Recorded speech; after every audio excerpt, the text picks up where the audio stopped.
Waktunya bersaat teduh dengan Tuhan melalui bacaan Alkitab satu pasal sehari dalam kitab Nabi-Nabi Kecil bahagian kedua seri yang ketiga. Kitab Yoel pasal 3 dengan perikop hukuman atas musuh-musuh Israel dan berkat untuk umat Tuhan. Mari baca Alkitab, mari dengar Alkitab, dan mari lakukan apa yang Allah firmankan di dalam Alkitab. Maka iman dan pengharapanmu tidaklah sia-sia. Tuhan Yesus Allah Putra, Alfa dan Omega memberkati, dan Allah Roh Kudus akan menuntun untuk memahami. Salam kasih dan doa dari Rumah Produksi Endang, Silitonga Tanjung. Bible Audio Ministry. Mari memulainya dengan doa dalam hati.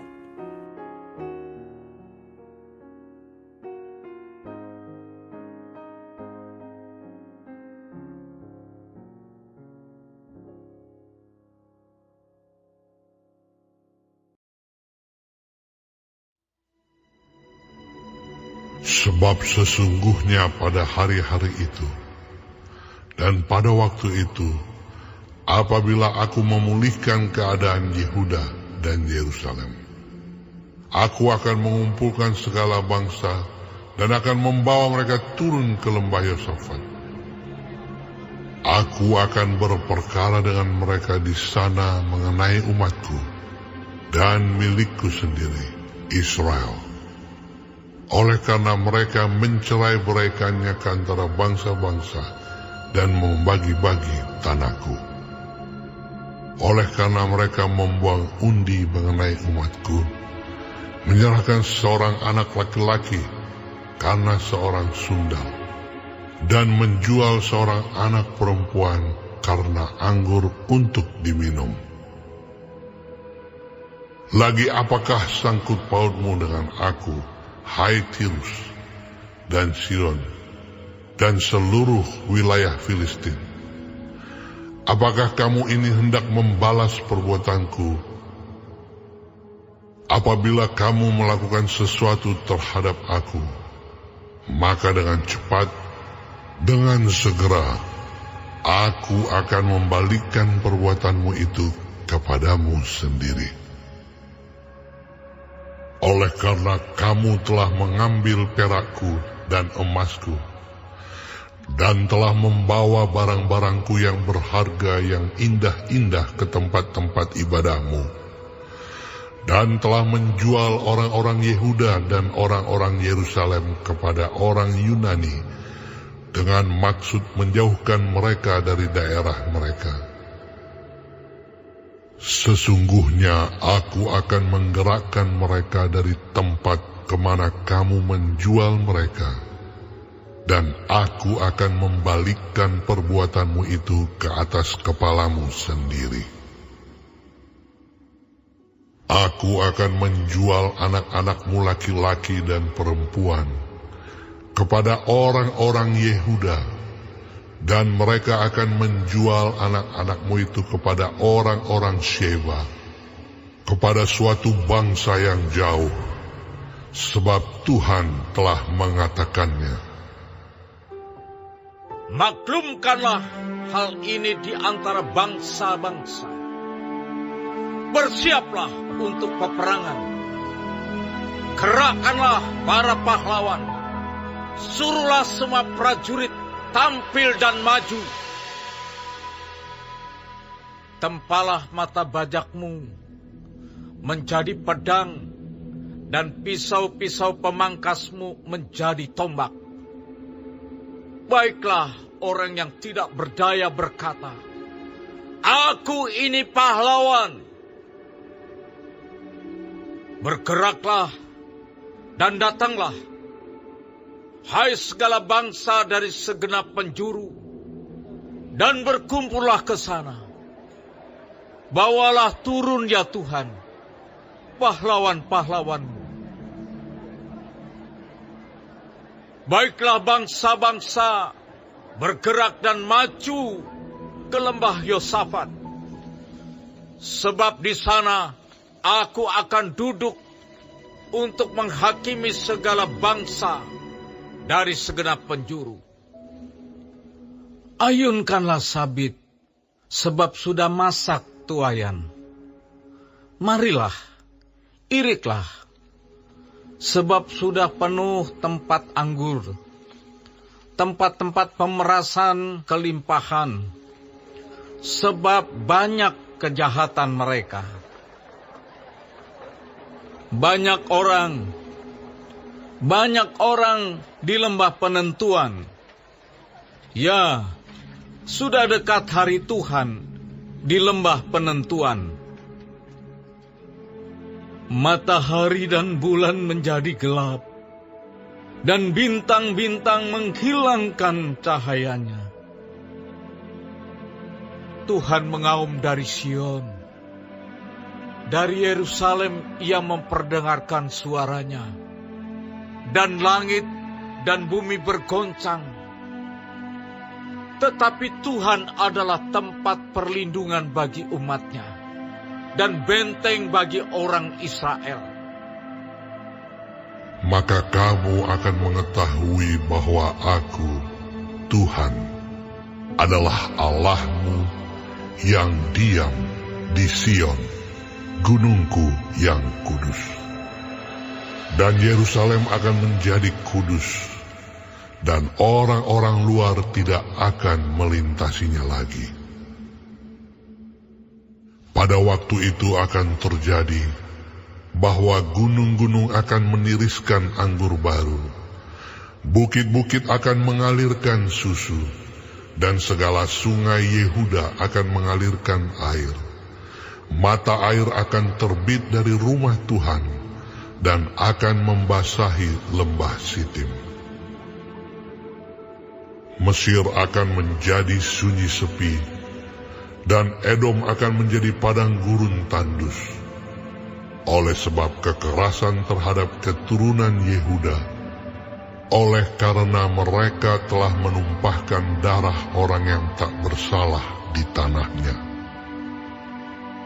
Tetapi Yehuda tetap didiami untuk selama-lamanya, dan Yerusalem turun-temurun. Aku akan membalas darah mereka yang belum kubalas. Tuhan tetap diam di Sion.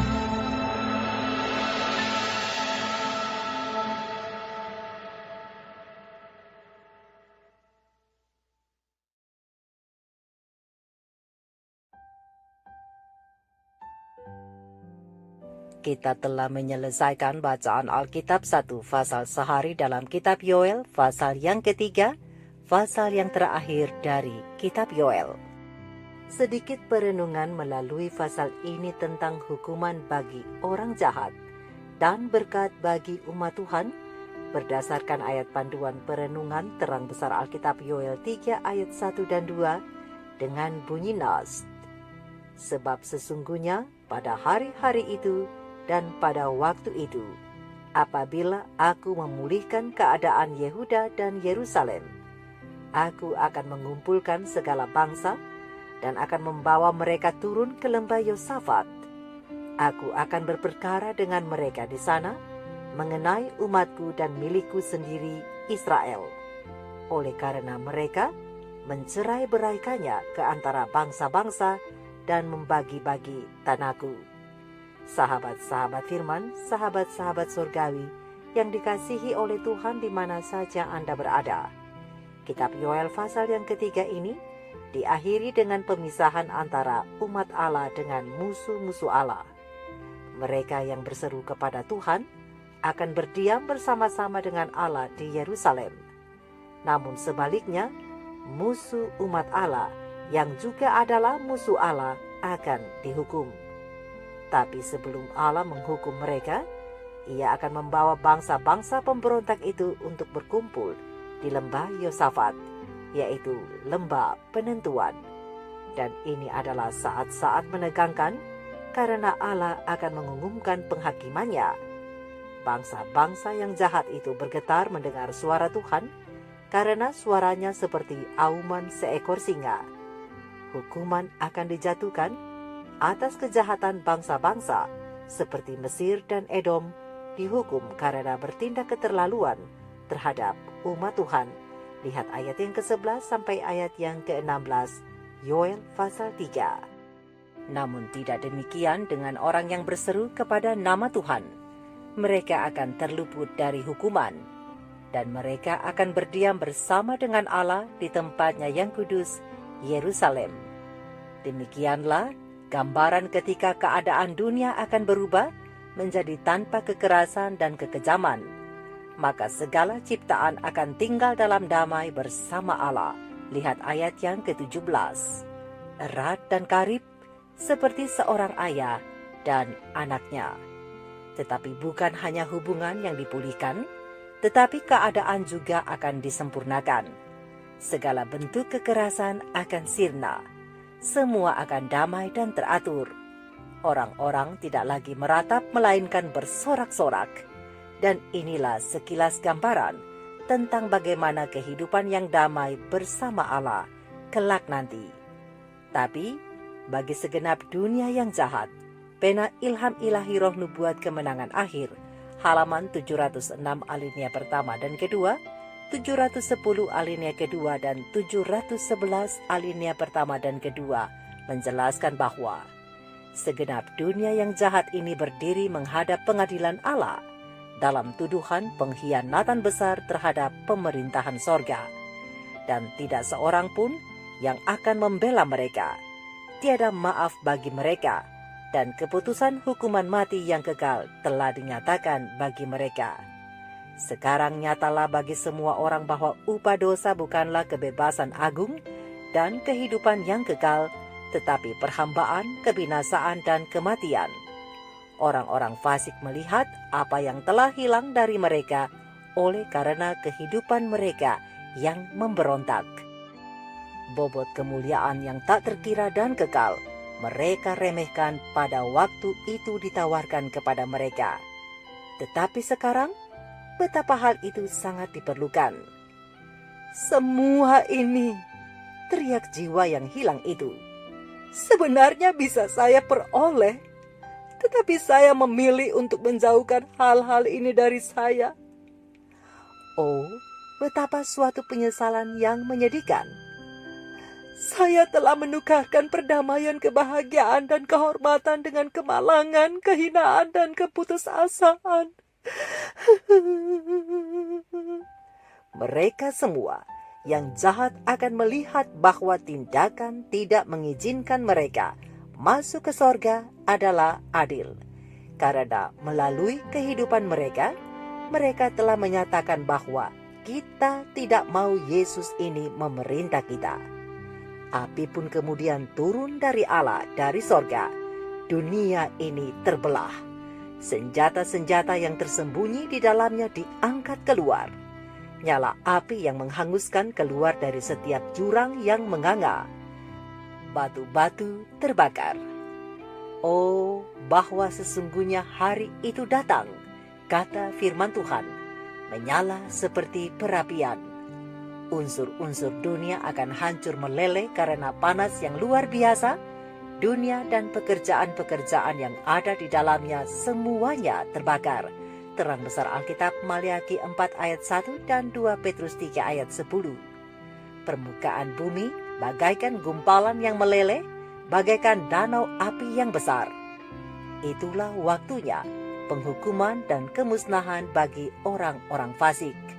Sebab Tuhan mendatangkan hari pembalasan dan tahun pengganjaran karena perkara Sion. Lihat Yesaya 34 ayat 8 dan Amsal 11 ayat 31. Sahabat-sahabat firman, pekerjaan setan yang membinasakan telah berakhir selamanya.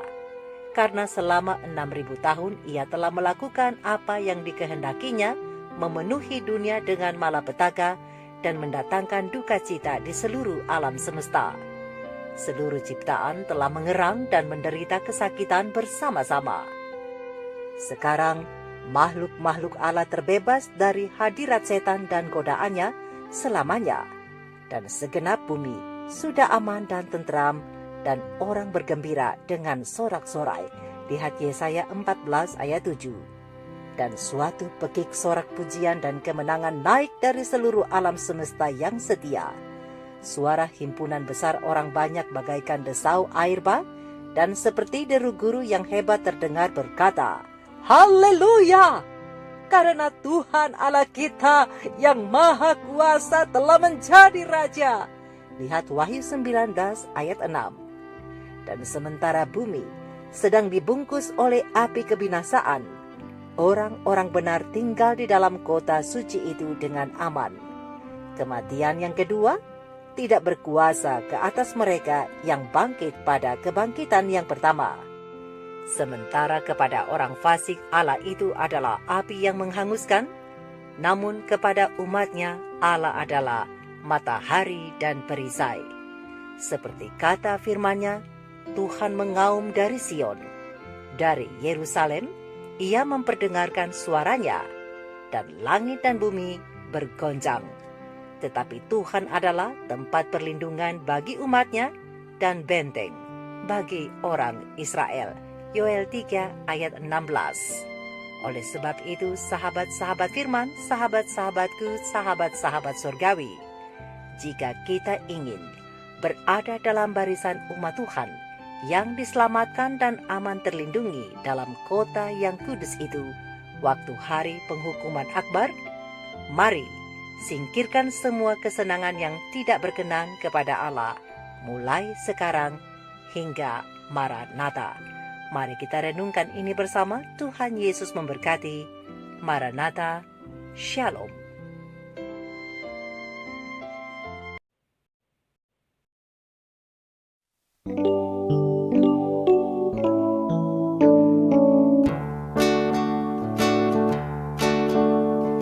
Bersama